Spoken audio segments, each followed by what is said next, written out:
Huwag mo agad palitan ang iyong handle pag hindi na gumagana. Minsan sa sobrang dami mo ng project, hindi mo na maaruga ng maayos ang iyong power tools. At minsan pag working at height ka, hila ka ng hila sa cord ng iyong power tools. Kaya minsan mabumulot dun sa pinaka-terminal niya ang pinaka-supply ng power tools mo. Kaya wag mo munang i-junk yan. Baklasin mo muna yung shield niya, baka mayroon pang remedyo yan. Tulad nito, yung dalawang wire lang ang nabunot ng termination galing sa terminal ng power tools. Kaya nag-lose contact at hindi na gumagana. Ngayon, i-connecta lang ito ulit sa dalawang terminal na sa loob ng power tools para mas marami pang project ang kaya nitong tapusin. Panoorin mo lang ang nasa video, master.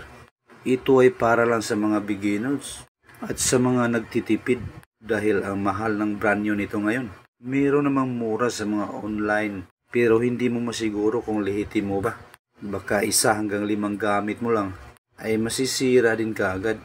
Panoorin mo lang ang video hanggang dulo. Baka makakuha ka ng konting idea nito. Ito ay for beginners guide lamang para hindi ka magastusan ng malaki. Ang nag-lose contact nito ay yung power supply niya. Kaya hindi na gumagana at medyo nangangamoy na rin. Pagkatapos nito ay susubukan natin paandarin ulit. Ibalik muna natin pagdugtong sa terminal itong dalawang wire.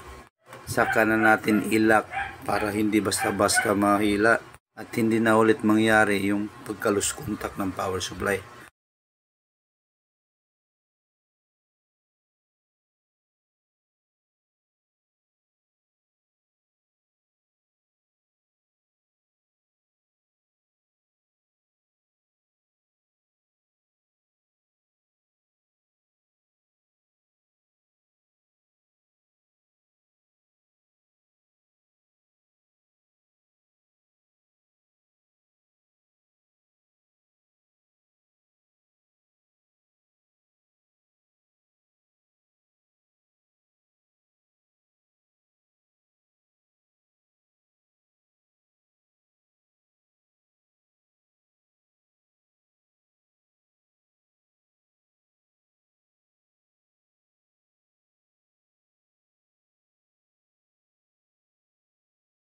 Hindi ko ano yung maguba.